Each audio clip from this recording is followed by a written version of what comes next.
প্রশ্নের মধ্যে বলা আছে ক্ষমতার বাইরে থেকে অনেক ভালো কাজ করে যায়। আমরা ক্ষমতায় ছিলাম কবে? আমরা তো ক্ষমতায় নাই। 2015-16 বেজে ঢাকা বিশ্ববিদ্যালয়ে ভর্তি হওয়ার পরে আওয়ামী রাজনৈতিক অপসংস্কৃতির বিরুদ্ধে 6 মাস পরে হলে ওঠার পরে প্রথম দিন যে রেস্টরুমে গিয়েছিলাম, সেখানে যে নিপীড়নের শিকার হয়েছিলাম ছাত্রলীগের প্রেসিডেন্টের নাম বলতে না পারার কারণে, এই নির্যাতন মেনে নিতে না পেরে ঠিক 2 দিন পরেই তো আমি হল থেকে বেরিয়ে গিয়েছিলাম। হল থেকে বেরিয়ে আমার নিজের পরিবার, নানার সাইড কিংবা দাদার সাইড কোনো রাজনীতিবিদ ছিল না। সে সময়টাতে আমি আমার হৃদয় দিয়ে অনুধাবন করলাম, এই যদি হয় বিশ্ববিদ্যালয়ের পরিস্থিতি, এগুলোর বিরুদ্ধে কাউকে না কাউকে দাঁড়াতে হবে। তাহলে আমার এমন একটা প্ল্যাটফর্ম দরকার, যে প্ল্যাটফর্ম থেকে এই ধরনের অপসংস্কৃতিগুলোকে মূলোৎপাটন করা যাবে। আমি নিজে ছেড়ে আমার ফেসবুকের সার্চ অপশনে কাজী জসীমউদ্দিন হল ছাত্রদল লিখে আমি আমার ছাত্রদলের অগ্রজদেরকে খুঁজে বের করেছিলাম। আমাকে রাজনীতিতে কেউ নিয়ে আসেনি, আমি নিজে খুঁজে বের করে এসেছি।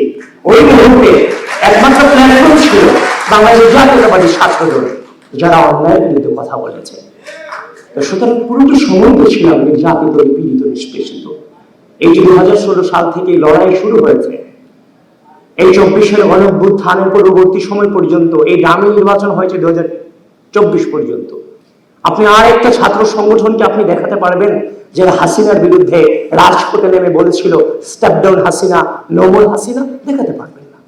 সকালে আমরা ঘুম থেকে উঠে বের হতাম যে অবরোধ সফল করতে হবে, হরতাল আমাদেরকে সফল করতে হবে। সে সময় আমরা 20 জন 25 জন মিছিল করতাম। এই 20 জন 25 জনের মিছিল নিয়ে আজকের অনেক ক্ষমতাসীনদের মকারি করতেন যে তাদেরকে দিয়ে কিছু হবে না। কিন্তু বিশ্বাস করেন, এই 20 জন 25 জনের একজনই কিন্তু 14 তারিখ রাতে রাজু ভাস্কর্যের পাদদেশ থেকে হাসিনাকে গোটা বাংলাদেশের স্বৈরাচার শব্দে প্রতিষ্ঠিত করেছিল। রাজনীতি সকলে করবে না, কিন্তু রাজনীতিতে কোয়ালিটি প্রয়োজন। একজন জেনারেল স্টুডেন্টের পক্ষে ফ্যাসিবাদকে সরাসরি স্বৈরাচার বলা তখন আসলে সম্ভব ছিল না। জেনারেল স্টুডেন্টরা এনেছিল বলেই গণঅভ্যুত্থান সফল হয়েছিল, কিন্তু জেনারেল স্টুডেন্টদের মাঝে মিশে হাসিনাকে স্বৈরাচার শব্দে প্রতিষ্ঠিত করার লক্ষ্যে ওই রাজনৈতিক ছেলেটাই কিন্তু হাসিনাকে স্বৈরাচার শব্দে উচ্চারণ করেছিল, যেখানে জেনারেল স্টুডেন্টরা তার সাথে গলা মিলিয়েছে। সুতরাং আমাদের কণ্ঠে আমরা হাসিনাকে স্বৈরাচার শব্দে প্রতিষ্ঠিত করেছি এবং গোটা জাতিকে শিখিয়েছি। সুতরাং বারবারই আমরা ক্ষমতার বাইরে ছিলাম এবং 5 আগস্ট পরবর্তী সময়ে এই গণঅভ্যুত্থানে দৃঢ় ভূমিকা রাখার পরে 6 আগস্ট থেকে মসজিদ, মন্দির, থানা, পাহাড়ের মধ্য দিয়ে আবারও কিন্তু আমরা রাজপথে ছিলাম। সুতরাং আমরা কিন্তু ক্ষমতার 7 বিন্দু পরিমাণ গ্রহণ করার চেষ্টাটুকু আমরা করিনি, এখনো ক্ষমতার বাইরেই আছে। তারপর বলছে ডাকসু নির্বাচন পরাজয়ের কথা আসছে, যে ইলেকশনে পরাজিত হয়ে কেউ কাউকে ছেড়ে দেন, আমি সেটাকে পরাজয় বলতে চাইনি। আমরা যারা রাজনীতিতে বেড়ে উঠেছি, আমরা যারা এই জেনারেশনটা, এই রাষ্ট্রের প্রত্যেকটা ক্রুশাল মোমেন্টকে কিন্তু আমরা লিড করেছি।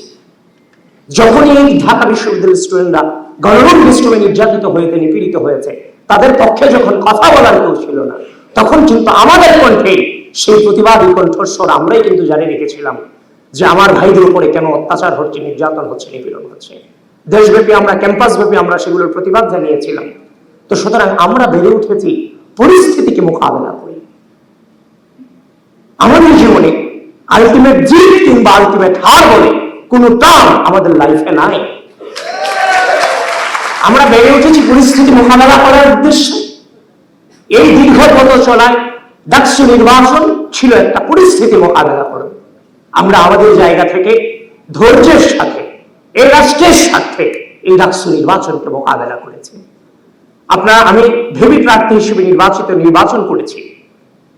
আমি যতটা কি ফিল করে, মানে কি পরিস্থিতি মোকাবেলা করে আসছি, সেটা বাইরে থেকে হয়তো আপনারা অনেকেই অনুধাবন করতে পারবেন না। একটা জাল বিছানো হয়েছে, যে জাল আপনার খুব পরিচিত, কিন্তু যখন আপনাকে জালে নেওয়া হয়েছে তখন দেখলেন এই জালের কোনো কিছু আপনার অবশিষ্ট নেই। যার প্রপার দৃষ্টান্ত ছিল নির্বাচনের সকালে আমাকে ভিলেন বানানো হলো, আমি ভোট কেন্দ্র দখলের জন্য দিয়েছি। যেটা কখনোই মেইনস্ট্রিম মিডিয়া থেকে আমি এটা আশা করি। এবং সেটা কারা করেছে তাদেরও দোষ দিচ্ছি না, কারা করেছে, যে রিটার্নিং অফিসার আমাকে নিয়ে নির্বাচনী কেন্দ্র প্রদর্শন করেছেন, সেই রিটার্নিং কর্মকর্তারাই কিন্তু সাংবাদিকদেরকে বিভ্রান্ত করতে বাধ্য করেছেন। সুতরাং আপনারা বুঝতেই পারছেন ভিতরটা আমাদের জন্য কতটা ডিফিকাল্ট ছিল। বারবার যদি আপনাদের কাছে অভিযোগ করি, আপনারা সেটাকে আপনাদের কাছেও শুনতে খারাপ লাগবে। এই জন্য পরিস্থিতিটা মোকাবেলা করে এসেছি। কিন্তু নির্বাচন শেষ হয়ে গেছে তার মানে সবকিছু চুকিয়ে গেছে, ব্যাপারটা তা না।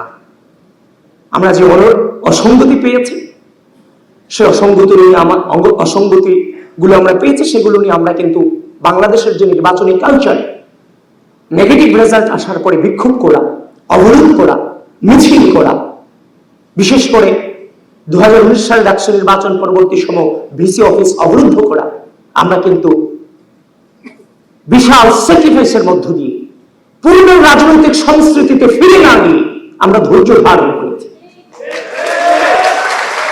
নতুন বাংলাদেশের নতুন ছাত্র রাজনৈতিক প্রচলনে আমরা ভূমিকা রেখেছি। আমরা চেয়েছি প্রার্থী হিসেবে আমাদের দৃষ্টিভঙ্গিতে যে অভিযোগ, অনুযোগ এবং যে অসঙ্গতিগুলো ধরা পড়েছে, প্রার্থী হিসেবে আমার যে দায়িত্ব, ভোটার হিসেবেও তাদের দায়িত্ব আছে, তাদের চোখে নিশ্চয় সেগুলো ধরা পড়বে।